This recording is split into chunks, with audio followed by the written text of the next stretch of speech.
Well, good evening, everyone. I wish to welcome you all to Georgetown University for the Marver H. Bernstein Symposium on Governmental Reform. And I want to thank the Department of Government for hosting today's event.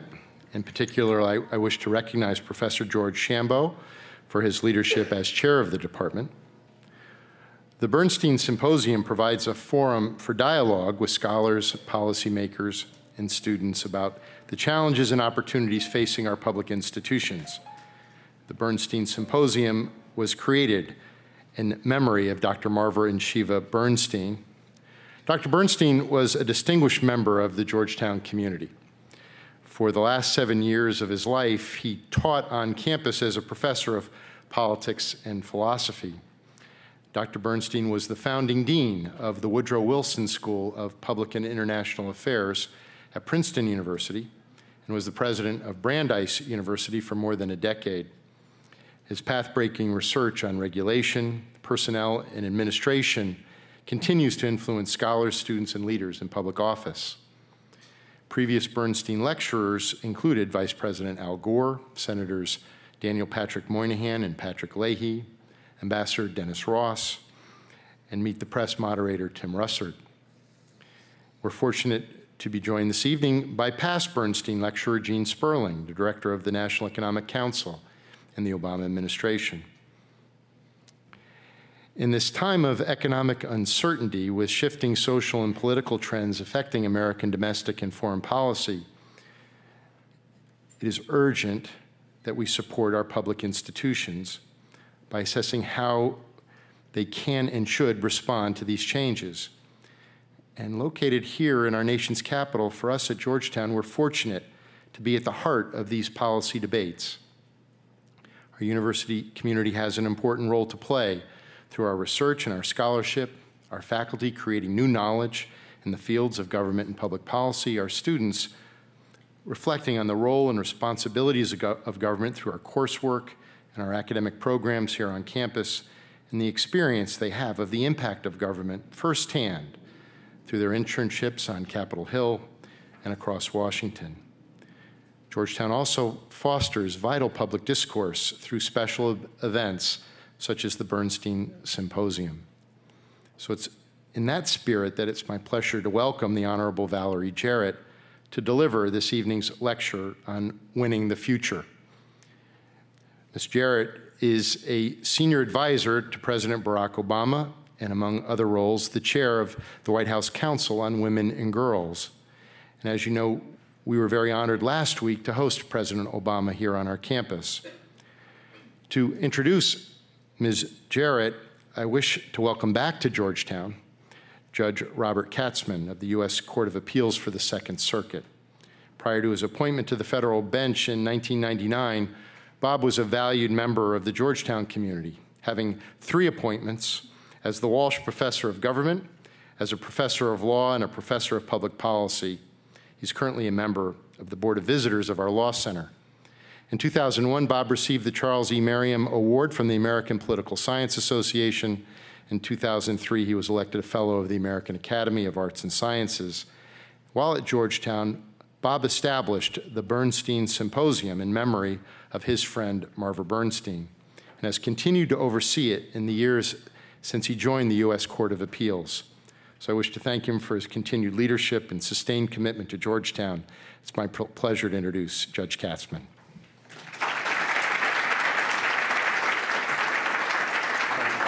Great to have you back.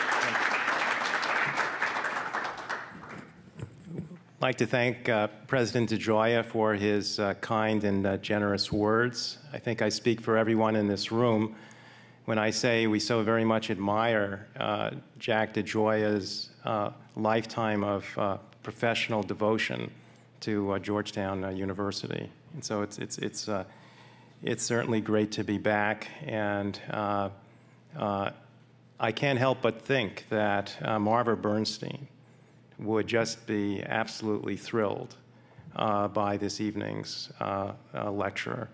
And we think of him and Sheva this evening. From the time when George Washington turned to Alexander Hamilton for counsel, prudent presidents have looked to trusted advisors to speak truth, often difficult truths, to power, to serve as confidant and emissary. The deep bonds between president and advisor, forged through years of personal history, grounded in mutual respect and good feeling, reinforced by the advisor's professional excellence, discretion, and mature judgment, are at the heart of this special relationship. Our Marver Bernstein lecturer tonight, Valerie B. Jarrett, is President Obama's indispensable presidential advisor. By title, she is a senior advisor to President Obama, chairs the White House Council on Women and Girls, as President Pedroia noted, and oversees 4 offices: the offices of Intergovernmental Affairs, Public Engagement, Urban Affairs, and Olympic, Paralympic, and Youth Sports. But her portfolio extends beyond these important responsibilities. Ms. Jarrett is a key advisor to the President on all manner of policy. In a magazine article published in July 2009, President Obama put it this way about Ms. Jarrett, whose advice and guidance he and the First Lady have benefited from for some 2 decades. And I quote, "She is someone I trust completely. She is family. She combines the closeness of a family member with the savvy and objectivity of a professional businesswoman and public policy expert. And that's a rare combination to have." The President continued, "There are other friends of mine who are close to me, but who really don't understand the nature of my work. There are others who are extraordinary experts in policy and politics, but don't have that track record with me. She can be trusted to speak for me, particularly when we're dealing with delicate issues." Born in Shiraz, Iran, of American parents, with some of her childhood spent in London, Valerie Jarrett mostly grew up in Chicago. She received a bachelor's degree from Stanford University and a JD degree from the University of Michigan Law School. Her professional life has been marked by an extraordinary mix of leadership positions in both government and the private sector. Those roles, which have been well documented and are noted in your printed program, include, in addition to her responsibilities in the Obama administration, high positions in Chicago government, such as Commissioner of Planning and Development, Chief Executive Officer of a large company, the Habitat Company, a lawyer in private practice, and service on a host of nonprofit and corporate boards, for example, as chair of the board of the Chicago Stock Exchange and chair of the University of Chicago Medical Center trustees. By dint of her multidimensional experiences, Valerie Jarrett is a bridge between worlds that too often do not communicate well or understand each other. Indeed, because of the richness of her own life, she is a bridge to many seemingly disparate worlds, to high-powered business, to the disadvantaged, to the people of color, for example. Even more impressive than the notable formal positions she has held is how Valerie Jarrett has used her skills to serve the public good. A case in point is her role as chair of the White House Council on Women and Girls. Research shows that a nation's general strength can be understood by how its women and girls are faring.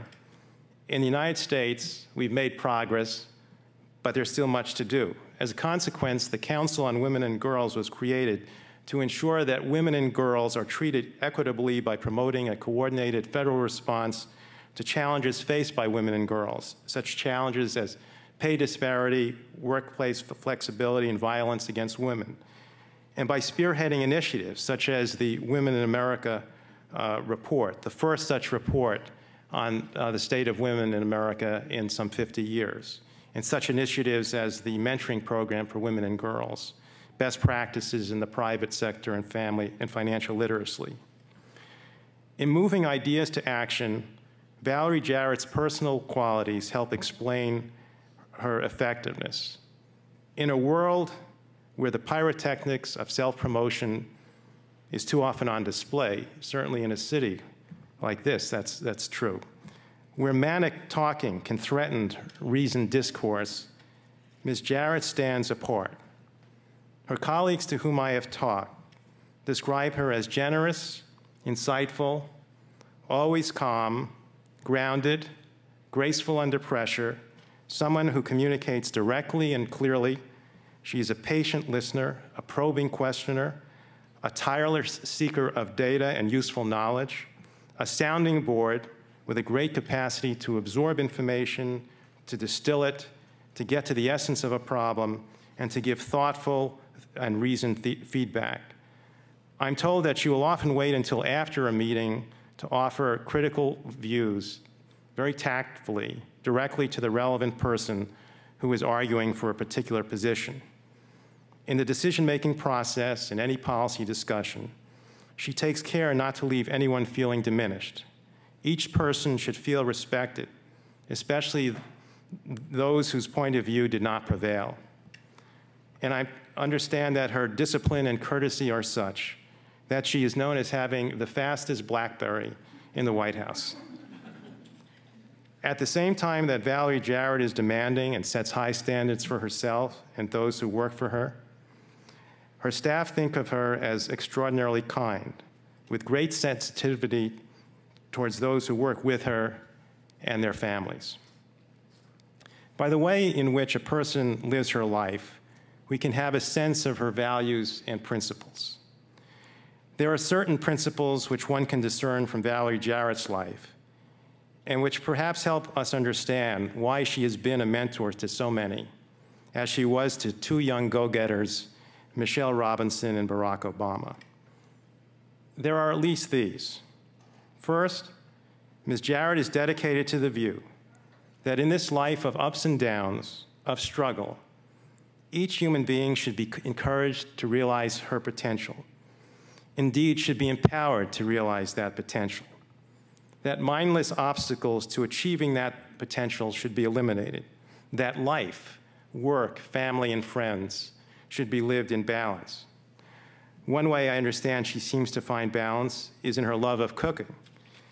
And I'm sure she has imparted her values well to her daughter, who she raised as a single mother, a recent graduate of Harvard Law School, of whom she is very proud.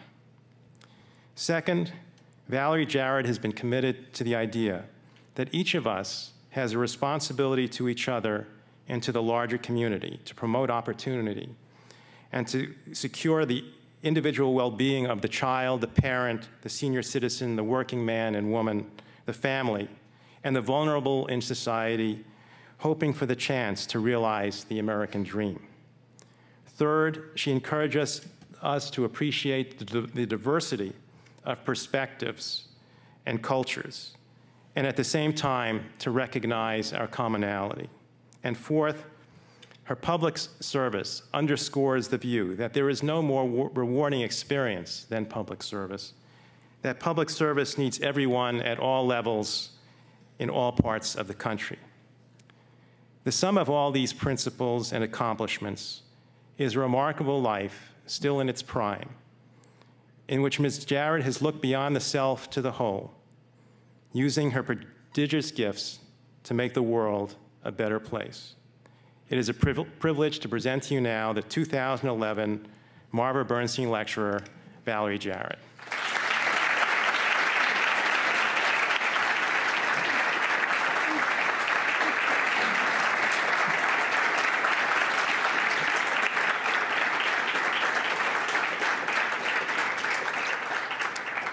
Thank you. Thank you, Judge Katzmann. I have to say, what an extraordinary introduction. And if I were smart, I would say thank you and sit down, because it doesn't get much better than that. President DeGioia, Dr. O'Donnell, Dr. Lever, Georgetown students and faculty, staff, alumni, my friends and family, good evening. Since 1994, the Marver Bernstein Lectures have been a place for our nation's leaders to address society's greatest challenges, and I am just deeply honored to be included in that tradition. Rafira Hariri, the former Lebanese prime minister, after whom this extraordinary building is named, received an honorary degree from Georgetown in 1996. At the ceremony, Dean Parker called him a man whose guiding principles exemplify the best of what we seek to produce as leaders, with global vision, guiding values, a sense of community, and a commitment of service to others. These words have been preserved in a display in the lobby. The next century of which Dean Parker spoke is now this century. And Georgetown continues to produce exemplary leaders. I know this firsthand. I have the pleasure of working with Georgetown alum every day at the White House. There's Stephanie Cutter, the Deputy Senior Advisor to the President and Senior in charge of Special Projects, who was planning to be here today, along with Jack Liu, the Director of the Office of Budget Management, and Dan Pfeiffer, the White House Communications Director. I just left them at the White House, furiously working to try to avoid a government shutdown. Yes, there is Katie Lillefeld McCormick, the First Lady's press secretary, and that's just a partial list of the many, many Georgetown grads who we have working in the White House. I even have a few in my own family who are alum. Across the world, in government, in business, in academia, all fields, you're going to find Georgetown graduates leading the way. And it's a good thing that they are. To the students who are here today, I say, we need your leadership now more than ever. We're living in complex and challenging times, and although our economy is beginning to recover, our businesses face ever-competing obligations in terms of how to win here in America, given the global marketplace. Globalization and the internet have accelerated the pace of change, both at home and abroad. Upon graduation, you will be entering the job market when many have lost their jobs. And for some of you, the goals you originally set when you began your education here at Georgetown might now seem unattainable. You may have already learned that important lessons in life are such that ones that require flexibility. Our futures are uncertain, and during the course of life, we will all face adversity. What awaits you will be hard. I mean, really hard. But as President Obama said when he addressed these times in his most recent State of the Union, this shouldn't discourage us, it should challenge us. For today's world demands more of all of us, individually and as a nation. Our responsibilities have grown, and we have a duty to accept these often daunting realities and chart a course that will ensure that America wins the future.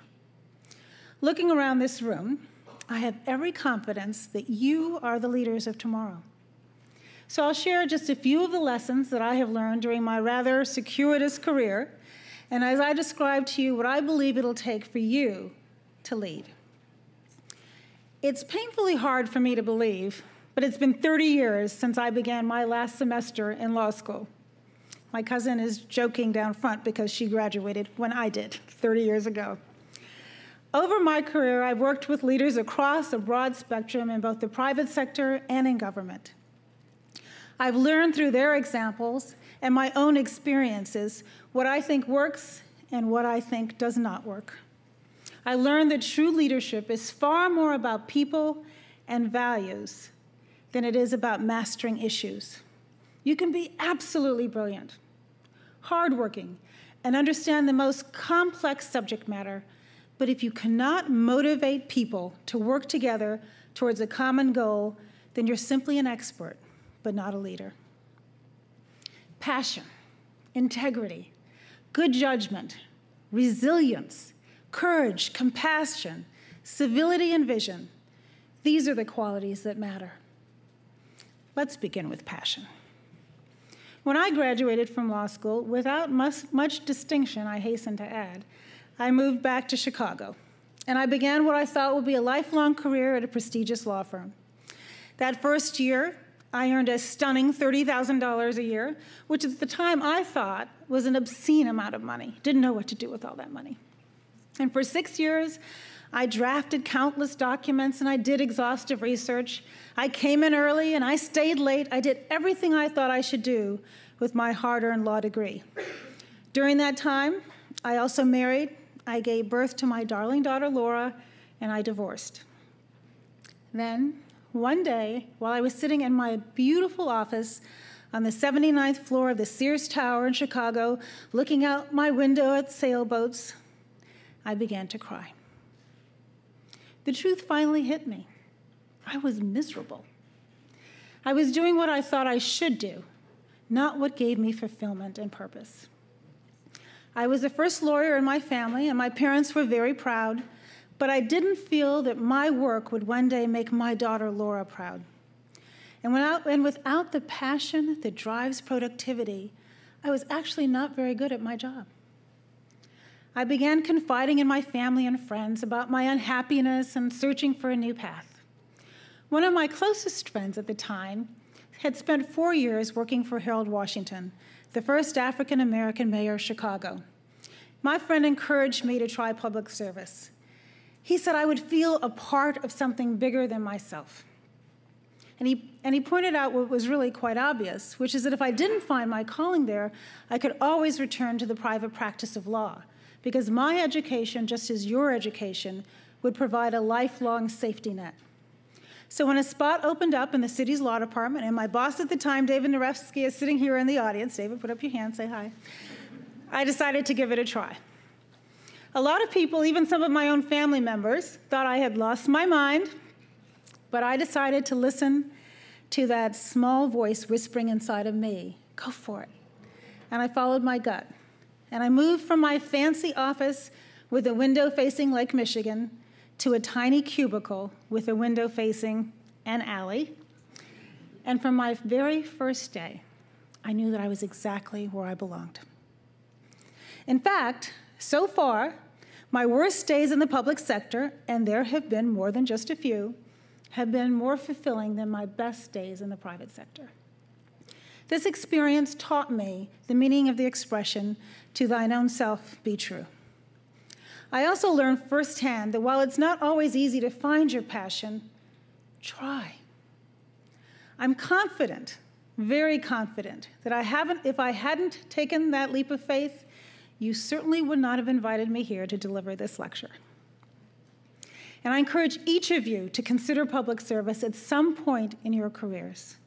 It can be very frustrating, even painful at times, but also extraordinarily rewarding. Unless you care deeply about your goals, you'll never have the endurance to achieve them. And until you discover your passion, you'll be unable to inspire others to follow you. And remember, passion needs to be constantly refueled. It cannot remain static. So keep pushing the edges of your comfort zone. Resist any temptation for complacency, for it will extinguish your passion. As my grandmother used to say, keep putting yourself in the path of lightning. Now, of course, passion alone isn't enough. As a leader, your reputation matters. The headlines are unfortunately full of stories of what happens to those who sacrifice their reputations. I've seen the aspirations of people my age dashed by lapses in judgment decades earlier. I know that many of you are in the rush to move your careers forward and accomplish great things, and that's admirable. But please be careful and balance your sense of urgency with prudence and good judgment. Back in kindergarten, you all learned a very valuable lesson: color well within the lines. Well, you know what? It applies to adults. And when you're choosing your friends and the organizations with whom you affiliate, the company you keep will affect your reputations too. I wish I could say that if you take these lessons to heart, if you follow your passion and you act with integrity and character and good judgment, that you will succeed. But at times, whether you're a leader or not, you will stumble and you will fall. Failure is simply inevitable. What sets leaders apart is their resilience and courage, coupled with a really good sense of humor. As you advance in your career, the stakes are higher, the risks are greater, and the failures are far more public. But when you find yourself knocked down, just get up. Brush yourself off and get back in the game. Of course, do try to learn from your mistakes, but don't quit, and certainly do not fear trying. When President Obama was 38 years old, he ran his first congressional race, and he lost badly. I mean, really badly. Really, really badly. Now, he could have walked away from politics or stopped aspiring for higher office. And admittedly, when he first suggested running for the US Senate, not even 2 years later, I advised him to wait because I was worried that he might lose again. And if he did, his political career would be over. Well, it goes without saying that at least on that occasion, I'm certainly glad that he didn't follow my advice. Instead, he approached his new goals with kind of relentless determination that carried him all the way to the Oval Office. And that was just the beginning. Every major accomplishment of his presidency has required tenacity and courage and an understanding of the art of the possible, which often requires both compromise and flexibility. And even if you're not the president, failure will often be public and painful. I still remember when my hometown newspaper mocked me in a cartoon about 20 years ago. You always remember verbatim what hurts, but nobody else will, so shake it off. I've got to let that go. I really do. I still remember it, but I got to let it go. Resilience is like any other form of strength. It can be built up over time. Learn to laugh at yourself and balance your work with a network of family and friends who will be there for you when you stumble.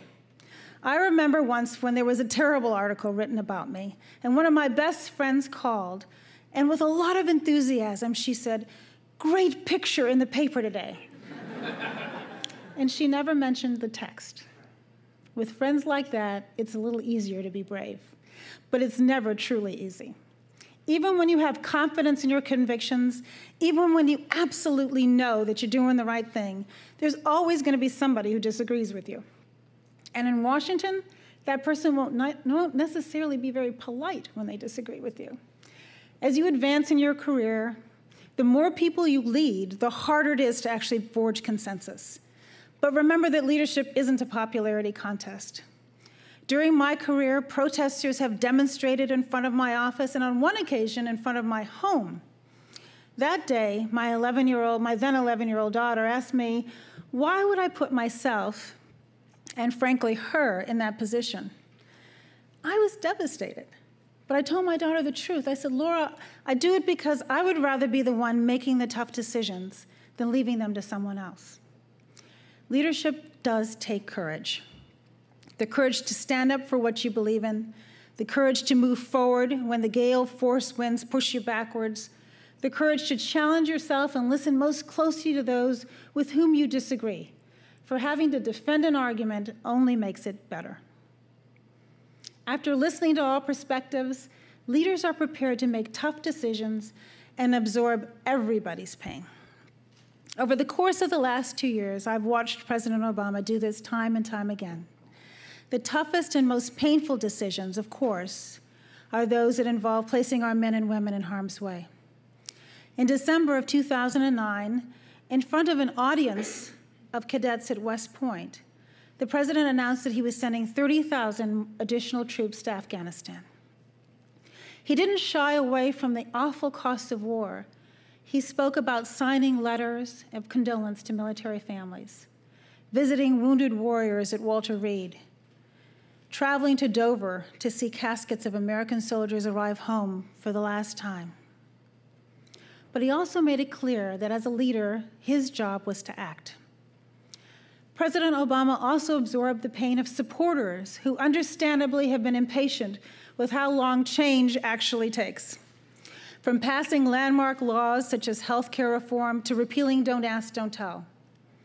But due to the president's steadfast conviction and tenacity, they both got done, as well as much, much more. I remember the evening the Affordable Care Act passed. The president invited his entire team who'd worked on the bill to a spontaneous party that began at about midnight, way past my bedtime, on the Truman balcony. Everyone from the most junior staff person to the vice president of the United States. In the wee hours of the night, I asked the president how he was feeling that night compared to election night. And he said that election night created the possibility for change, but the passage of the Affordable Care Act turned our hopes into a reality, and that was real cause for celebration. The president is no less committed to passing comprehensive immigration reform. He recognizes with the new Congress, The hurdles are higher, but that does not mean he intends to give up.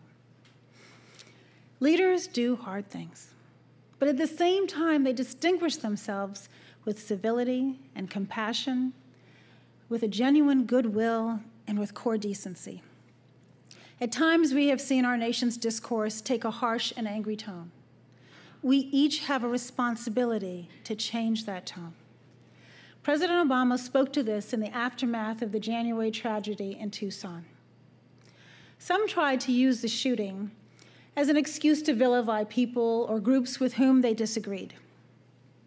He said, and I quote, "Rather than pointing or assigning blame, let us use this occasion to expand our moral imagination, to listen to each other more carefully, to sharpen our instincts for empathy, and remind ourselves of all of the ways our hopes and our dreams bond us together." As you'll remember, a 9-year-old girl, Christine Taylor Greene, was one of the Tucson victims. She was there because she wanted to meet her congresswoman. The president challenged us and himself to make sure that her tragic death was not in vain. He said, "I want us to live up to her expectations. I want our democracy to be as good as she imagined it to be. All of us, we should do everything we can to make sure that this country lives up to our children's expectations." In that moment in Tucson, President Obama inspired all of us to do better. I first met Barack Obama back in 1991, before he was married, before he entered politics, before he had written any bestseller books, before he had given his speech at the Democratic Convention and captivated the nation and the world with his spirit. But even then, I was struck by his deep, compassionate understanding of the human condition and his burning desire to improve it. In the 2 decades since, I've seen the president combine his personal values with a vision for our country. Having a clear vision is the final requirement of leadership. In the president's case, it's a vision of a government that unites rather than divides, that rises above petty partisanship, that looks beyond the next election towards winning the future. During the 2008 campaign, President Obama promised the country that he would be the kind of leader that these times demand. And these are certainly demanding times. No president would have chosen to inherit 2 wars. No president would have chosen to inherit a partisan political culture. Certainly no president would have chosen to inherit the worst financial crisis since the 1930s, together with, and I have to catch my breath, a healthcare crisis, an energy crisis, a public education crisis, a fiscal crisis, and an international reputational crisis. But that's exactly what the president inherited. Some politicians might have used these challenges as an excuse to abandon their campaign promises, but President Obama stood firm. Just 3 months after taking office, in a speech right here at Georgetown, he promised this country a new foundation. He spoke of a future where, I quote, "sustained economic growth creates good jobs and rising incomes, a future where prosperity is fueled not by excessive debt, reckless speculation, fleeting profits, but instead built by skilled, productive workers, and by sound investments that will spread opportunity at home and allow this nation to lead the world in technology and innovation and discoveries that will shape the 21st century." We've made a great deal of progress over the last 2 years. There's still hard work ahead, but we have every reason to be optimistic. Looking forward, as we begin to see signs of economic recovery, President Obama has turned our nation's effort towards winning the future, by out-educating, by out-innovating, by out-building our competitors. We are a nation founded on innovation and entrepreneurship.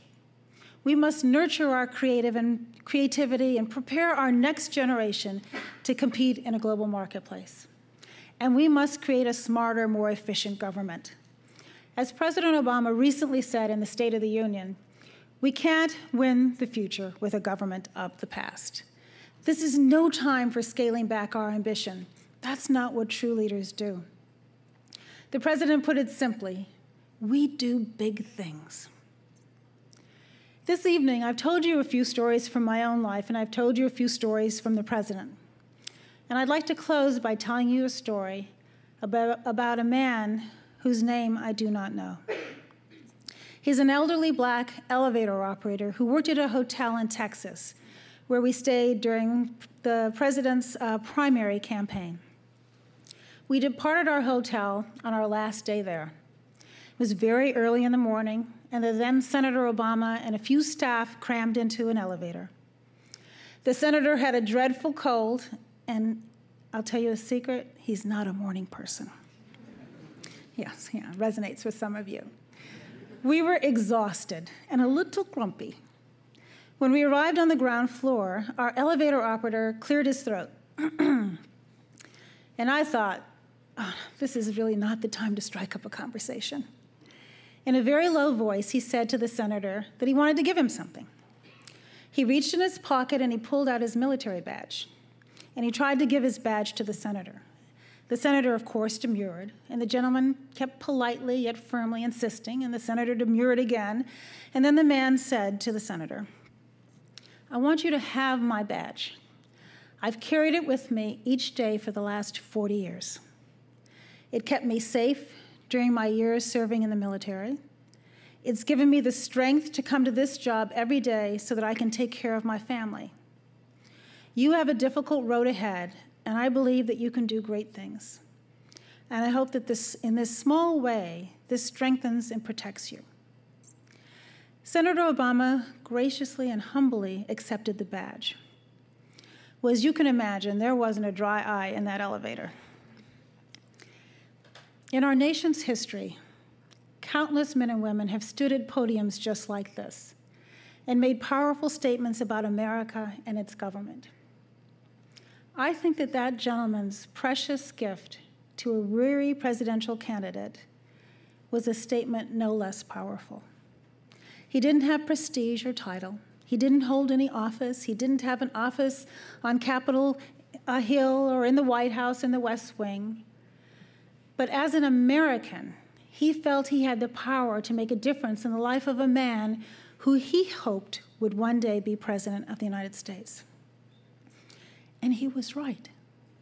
Each day, as I passed through the gates of the White House, I pause and I remember that man. His quiet dignity, his service to our country. He reminds me that we each have the power to make a difference. He inspires me to accept my own share of our collective responsibility. And so my hope for all of us, especially for the students who are here this evening, is when you meet with adversity, and you will, remember your ability and remember our responsibility to make the world a better place. We are a nation built on the idea that ordinary people can do extraordinary things.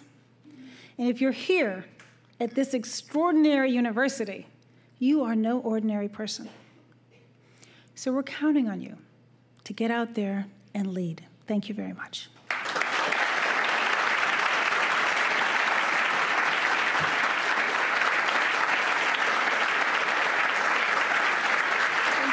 Thank you.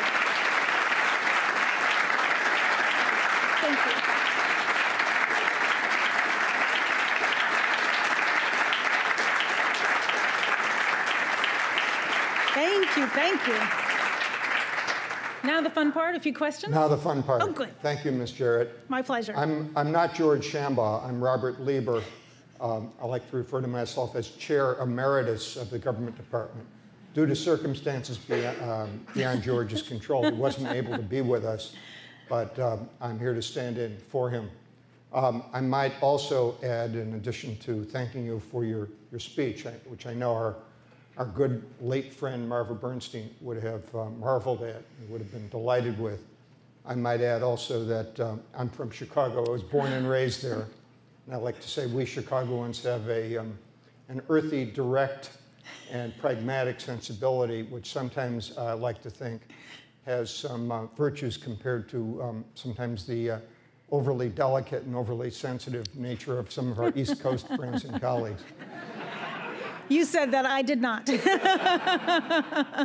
And when I do that, when I give a talk, I like to say, don't hesitate to ask me a tough question, because I'm from Chicago, you won't hurt my feelings. Got a tough skin.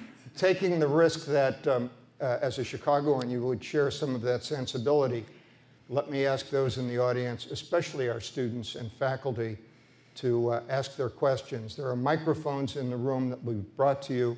When you get up, please identify yourself, ask your question, try to keep the question concise. There's one here in the second row. Hi there, I'm Jason Gers. I'm a freshman in the college. Thank you so much for coming. My pleasure. So my question is, you know, in the first 2 years, when the president's approval ratings dipped a little, a lot of people attacked the president because they said, you know, oh, he's out of touch with the business community. You know, he doesn't have any top-line staff who's got real-world, you know, private sector experience. Finally, when the president picked Mr. Daley as chief of staff, and said, "Ooh, you know, what a relief! Somebody who's got a direct line to, you know, the Jamie Dimons of the world." So my question to you is, you know, were you frustrated when you heard all that? You said, you know, you think I was CEO of, you know, the Habitat company. I have real-world private sector experience, and people don't. Why don't you think people counted your experience as private sector experience? I don't know. And yes, of course I was frustrated. Of course I was. But I'll take this question as an opportunity to say, every day there's something that could frustrate you if you let it. And I think one of the president's management styles that is really helpful in the White House when there's so much frustration to go around is that he simply will not allow us to get distracted. And so anytime I start like getting myself worked up, he'll say, come on now, let's focus on what's really important, because what they're trying to do is distract us. And if we just wake up every day and focus on the American people and what we want to do to improve the country, then we're going to move forward. Because otherwise, as I said in my remarks, there's going to always be somebody who disagrees with you. And so if you just kind of go with the polls, then you're not going to actually get very much done. The other point I would make is that he did come into office with a very high approval rating, and he had to make some very tough decisions, some of them unpopular. He had to push really hard to get the Affordable Care Act passed. And his view was this: if you have political capital and you don't use it, then why bother? And so it was okay with him to go down in the polls and accomplish something historic. And I think that's a lesson as well, is that you can't just come in and play it safe. He never wanted to be an incrementalist. He wanted to be transformative. And if you're transformative, by definition, it's controversial. Yes, in the first row. Again, please identify yourself. You have two microphones. Hi, I'm Gabrielle Gold, a freshman in the college as well. And my question has to do with the media. What role do you feel that the media has had in suggesting policy and exacerbating partisanship in today's climate? I think the media has been a very integral part of the challenge that we've had. And I think that the media is not homogeneous. It's diverse. And so you can't really stereotype the entire media. I think part of what we're up against is in a time where there's so much information being disseminated in 1,000 different ways. You won't remember this, but you will. When we grew up, you had Walter Cronkite, you know, and he came on and he, in a very objective way, told you what the news was. And we have too many occasions now where there's a blurring of editorial opinion and news, and it's very hard to see the lines between the two. And so the expectation is everybody will have to sort it out themselves. You can go online now and you can look for really what you want to hear, as opposed to 40 years ago where you had no choice in what was delivered to you. That choice, I think, carries with it a responsibility to not just listen to what you want to hear, but to listen to opinions that you disagree. And so I have to force myself, for example, to listen to certain networks that I might not ordinarily want to listen to, because it's important that I hear what they're saying. And so I think that our challenge, and it's been a huge challenge the first 2 years, is to figure out how to use the media to get out our message. And I think that what we tried to do that didn't work really well, and the Affordable Care Act is a good example, is we tried to explain everything because it's really complicated. And so we didn't go for like pithy little phrases like death panels. And so with one phrase like that, they were able to really set us back enormously. And so we're trying to make our message accurate, but yet clearer and more crisp.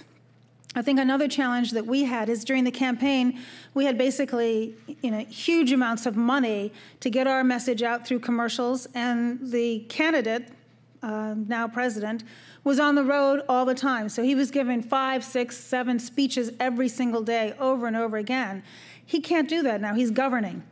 And so, and when he goes out, it's about, he has to really be very clear and stay above the fray. And so it's a different way of communicating when you are the president versus when you're a candidate. Now, the good news is, now that he has announced that he's running for re-election, we're going to have an entire apparatus available to get the message out and to free him up to continue governing. And part of the reason why we decided to put the campaign headquarters in Chicago and separate the staff is so that we would not be distracted with the campaign, but the campaign should be very helpful to us and hopefully get him re-elected. They also have better food in Chicago. Much better food in Chicago. It's a great restaurant city. Let's try this side of the room, on the far side. My name is Kyle Jewell. I'm a freshman in the SFS. My question is in regard to more prioritization of the challenges we face. We as Georgetown students obviously try to do everything when we're on campus and realize very soon that we can't do everything. But the White House faces similar problems like once Obama enters the office, dealing with healthcare to new wars, and now that we have a Libya crisis going on, in addition to trying to fix the budget, how do we use our tools that we recognize as limited capabilities to prioritize our goals? It seems to be a very pressing issue. It's a very, very good question. And I think it's a little easier for us than it is for you because there's only one of you. And although there's only one president, he does have an entire team available to him. And so, I mean, one of the criticisms was early on, you know, the president should have been only focusing on jobs. Why is he doing X, Y, Z? Well, first of all, here at Georgetown, he laid out an entire speech of how it's all connected. And so everything we've done has been geared towards doing one of two things: keeping America safe, which is his first objective, or improving our economy. And so everything from healthcare to the energy policy, reducing our dependence on foreign oil, all of our proactive initiatives are really geared towards making us healthy and safe. The fact of the matter is as president, you're going to have all kinds of incoming fire that you can't predict and you can't plan ahead of time. Who would have known we would have spent last summer dealing with an oil spill? Totally unexpected. Who would have known that we thought we were going to have a pandemic flu when we first came in? I mean, so part of what you have to do is be able to multitask, and I have been really just extraordinarily impressed with his ability in the course of the day to go from issue to issue to issue, focus and compartmentalize and make decisions and then move on. And also, if he doesn't have enough information to make a decision, to not get pushed by the media into making it precipitously. Afghanistan is a good example. The media kept saying, well, why hasn't he made up his mind? He needs to do it right away. Same thing with going into Libya. Well, why hasn't he done a no-fly zone right away? Well, he's going to make decisions when he's prepared to make them and he has enough facts and things are ready to move forward. He's not going to get bullied into doing it ahead of time. So I think one of the challenges in school, so you take different courses, is you do have to learn to prioritize, and you have to be flexible because you get up in the morning, and this happens to me every single day. I get up in the morning, I have a schedule, I know what I think I'm going to do, and then in addition to what I think I'm going to do, I'm going to have to do 20 other things that I didn't think I was going to have to do, and that's what makes it all very exciting. We have time for 2 more questions, but what I suggest is we take them together and then ask you to reply. So I have to remember 2 things at once. All right, That's you're right. going to test me, huh? Test. First here on the aisle, and then the woman in the back row. Thank you. Hi, my name is Max Gottlieb. I'm a freshman in the college. And my question goes to something asked earlier. With increased political polarization, how are we, hopefully some of the leaders of the future, and you, the current leaders of our country and of our nation, how are we going to mitigate some of that polarization? How are we going to turn back to being a civil discourse where we can get something done and where we can actually improve it for all of our citizens? Good question. Thank you. My name is Lisa Frank. I'm a sophomore in the college. I had a question regarding the work of the White House Council on Women on Girls and how the current debates going on, especially in the House, but Congress as a whole, around reproductive health play into the work of that group and where the president stands on those issues if it comes to vetoing spending bills and things of that nature. Good question. We have to we being you have to understand the power you have. The youth of today have extraordinary power. One of the definite reasons the president was reelected was not only just because so many young people voted for him, but because you went home and you talked to your parents, and you talked to your grandparents, and you pushed them and pushed them and pushed them until they voted for him too. And so I would want everyone in this room to understand the power you have to change the discourse. And it can begin on the college campuses, it can begin in your communities, it can begin when you call home, where your email or your tweet or whatever you do with your family and your friends. And it should come from the ground up. The president will set the tone as president, and you will never see him kind of stoop to the level of the negative discourse we've heard. It's actually just not who he is. And there are times where, his supporters have criticized him. Well, why don't you just get angry, and why don't you punch him in the face? Well, the same qualities that keep him steely calm when he's making decisions about putting our men and women in harm's way are the same qualities that give him the kind of internal fortitude not to fly off and just get angry. You don't want somebody with the power he has flying off the handle. And so I think understand your ability to influence and do so. That would be my comment to you. In terms of the White House Council on Women and Girls, thank you for raising that. It was one of, within the first couple of months, the president created it. And I'll just say that its goal is to bring all of the federal agencies together to analyze what we can do to improve the quality of life of women and girls here in America and abroad. And the president's position is this. The budget or the continuing resolutions are no way to make policy. That's not what they're there for. And he's been very clear that we're not changing any social policies in the continuing resolution or in the budget. And he said that to the Republicans. He said that publicly. I said it when I met with Planned Parenthood a couple of weeks ago. That's just not what it's there for. And, we are, the president tonight is calling back the leadership to the White House, and he's going to call him back again tomorrow, and he's going to call him back until we get this budget solved. I mean, it is really ridiculous not to get the people's work done and to allow partisan politics to get in the way. And so we're going to put as much pressure on them as we can to forge an agreement. And as he said last night, and as he will say, I'm sure, again tonight, if he speaks, we have to reach consensus, and if that means everybody has to give a little bit, we're going to give, but we're not going to give on social policy. To wrap things up, it's my pleasure to introduce our provost, Professor O'Donnell. Provost O'Donnell is, among other things, has been a terrific supporter of the Bernstein Symposium. With Bob Katzman's leadership of it and the provost's support, it's made possible these events. So with that, let me introduce our provost, Jim O'Donnell, professor of classics as well.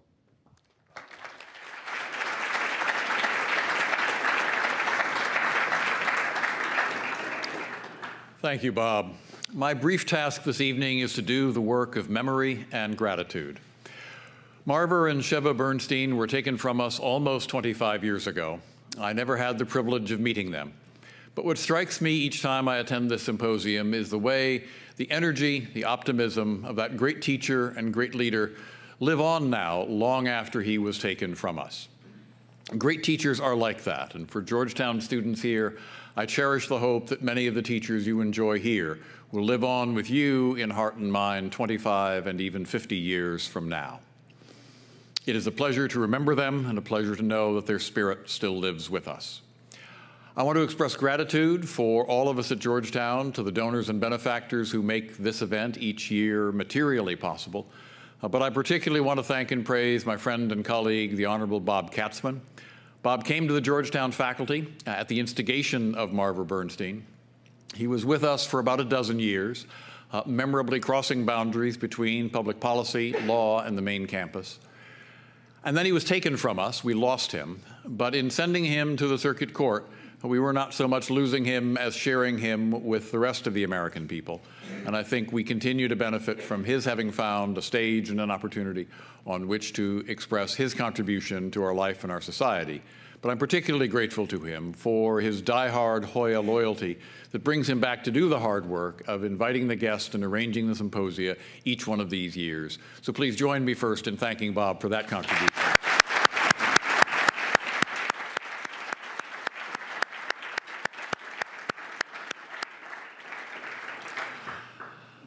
I've had the opportunity now to attend these symposia for almost 10 years, and each time I go away refreshed in what is often a complex and sometimes discouraging public scene that we see displayed before us, by realizing that we still have in our midst leaders of intellect and talent and principle and optimism who can give us ways to think about our public task as citizens, our opportunities as citizens, in ways that give us hope that we can indeed continue to make the world and to make our country better in a variety of ways. Ms. Jarrett this evening has been exemplary in that regard, and so let me ask you all to help me close this evening by expressing our thanks and gratitude to her.